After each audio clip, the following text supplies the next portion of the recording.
여러분 반갑습니다. 오늘 같이 보실 하나님의 말씀은 열왕기상 17장 1절에서 5절입니다. 길르앗에 우거하는 자 중에 디셋 사람 엘리야가 아합에게 말하되 내가 섬기는 이스라엘의 하나님 여호와께서 살아계심을 두고 맹세하노니 내 말이 없으면 수년 동안 비도 이슬도 있지 아니하리라 하니라. 여호와의 말씀이 엘리야에게 임하여 이르시되 너는 여기서 떠나 동쪽으로 가서 요단 앞 그리시넷가에 숨고 그 시냇물을 마시라. 내가 까마귀들에게 명령하여 거기서 너를 먹이게 하리라. 그가 여호와의 말씀과 같이 하여 곧 가서 요단 앞 그리시넷가에 머물매. 아멘. 준비시키시는 하나님이라는 제목으로 하나님의 말씀 듣겠습니다. 엘리야는 하나님의 이름을 걸고 내 말이 없으면 수년 동안 비도 이슬도 내리지 않을 거라고 아합에게 그렇게 말씀을 전합니다. 그래서 몇 년 동안 비가 오지 않았을까요? 한 장을 넘어가 보시면요, 18장 1절에 많은 날이 지나고 제3년의 여호와의 말씀이 엘리야에게 임하여 이르시되 너는 가서 아합에게 보이라. 내가 비를 지면에 내리리라. 3년 동안 비가 안 왔어요.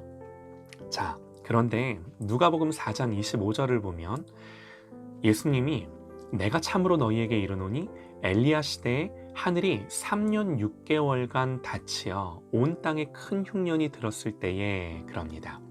또 야고보서에서도 엘리야는 우리와 성정이 같은 사람이로되 저가 비 오지 않기를 간절히 기도한즉 3년 6개월 동안 땅에 비가 아니오고. 3년이 맞나요? 3년 6개월이 맞나요? 어려운 문제 아닙니다. 3년 6개월이 맞아요. 다만 엘리야가 아합에게 보냄을 받았을 때가 이미 가뭄이 시작된 지 6개월이 지났을 시점이었던 거죠. 그리고 그 말한 시점을 기준으로 3년이 지난 시점에서 하나님이 비를 내리시겠다라고 다시 말씀을 하신 거예요. 그러니까 3년 6개월을 비도 이슬도 내리지 않은 겁니다. 이런 궁금함이 있습니다. 왜 엘리야는 비가 내리지 않을 거라고 6개월이 지난 뒤에서야 아합에게 말을 전했을까요?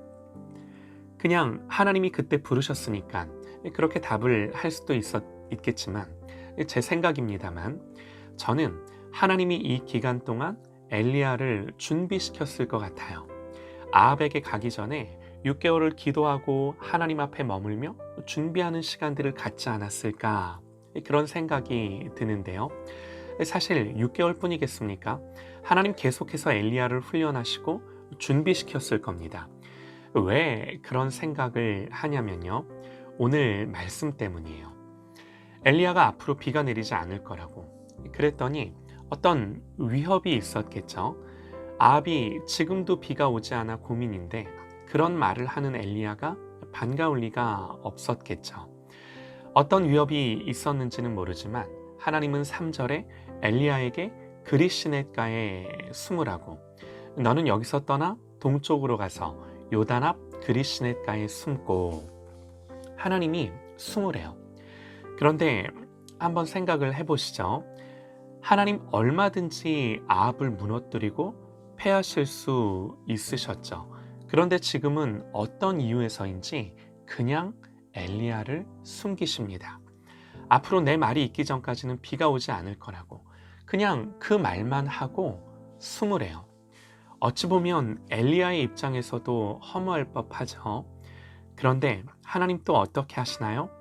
엘리야에게 그렇게 숨으라 말씀하시면서 시냇물을 마시라. 내가 까마귀들에게 명령하여 거기서 너를 먹이게 하리라. 하나님 엘리야를 숨기시고 사실 아무것도 안 하시는 듯 하나 무엇보다 엘리야를 위한 시간인 거죠. 이 일로 엘리야는요, 하나님의 먹이심과 보호하심을 경험합니다. 아합으로부터 안전하게 보호받습니다. 여러분, 우리는 알아요. 앞으로 엘리야가 할 일들을 생각하면 지금 이런 시간들이 너무나 귀한 시간들인 거죠. 하나님 앞에 머물며 하나님의 먹이심과 공급하심을 경험하는 시간. 앞으로 많은 위협들이 엘리야에게 있을 텐데요. 이런 시간들을 통해 엘리야는 자기를 지키시며 보호하시는 하나님이심을 경험하는 거죠. 그래서 가뭄이 시작되고 하나님 엘리야를 바로 아합에게 보내실 수도 있었지만 6개월을 머물게 하시고 또 아합에게 가뭄을 경고하고 나서도 그를 숨기시며 먹을 것을 공급하시며 보호하시며 또 이렇게 하나님 앞에 머물며 준비시키시는 거죠. 어제 말씀을 드렸습니다.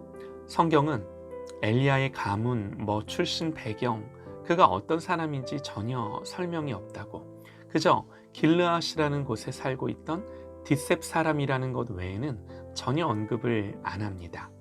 그러니 우리가 보기에는요, 갑자기 급하셔서 부르신 듯 하나 하나님은 절대로 준비 없이 사람을 쓰시는 일이 없습니다. 세례 요한도 사람들 앞에 나타나기까지 빈들에 있었고요. 바울도 사도로 사역을 시작하기까지 아라비아에서 3년을 머물렀죠. 모두 하나님과 독대하며 머무는 시간들이었어요. 지금 엘리야도 부름을 받았지만 다시금 하나님 앞에서 준비되고 있는 거죠. 사랑하는 여러분, 우리의 인생에는 반드시 이런 시간들이 필요합니다. 나는 숨어 있으면서 아무것도 안 하는 듯 하지만 사실은 하나님이 숨기시고 준비시키시는 시간인 거죠. 어디 저 시골 구석에 있으면서 인생을 한숨 쉬며 그저 미래를 걱정하며 지내야 하는 시간들이 아닌 거예요.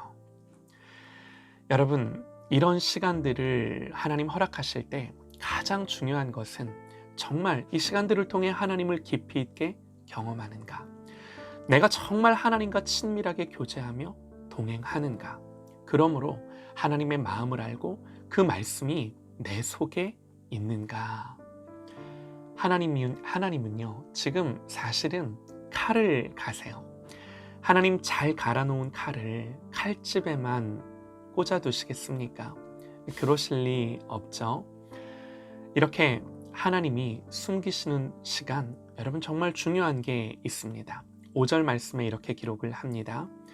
그가 여호와의 말씀과 같이 하여 곧 요단 앞 그리시넷가에 머물매.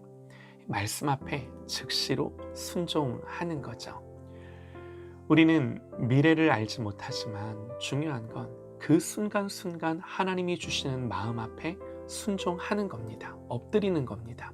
여러분, 그래서 우리가 평범한 일상을 살아가면서 이 하나님과 교제하며 동행하며 그 하나님의 마음이 부어지고 하나님의 말씀이 내 심령에 부어지는 게 너무나 중요해요. 그래야 순종할 거리가 있는 거예요. 하나님의 사람에게 이것보다 더 중요한 게 없습니다.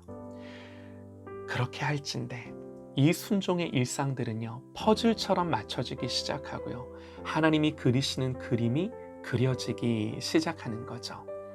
오늘도 평범한 일상, 더 중요한 것은 하나님의 마음을 알고 순종함으로 하나님을 친밀히 하고 가까이 하며 경험하는, 하나님을 더 알아가는 시간들이 되시기를 간절히 기도합니다.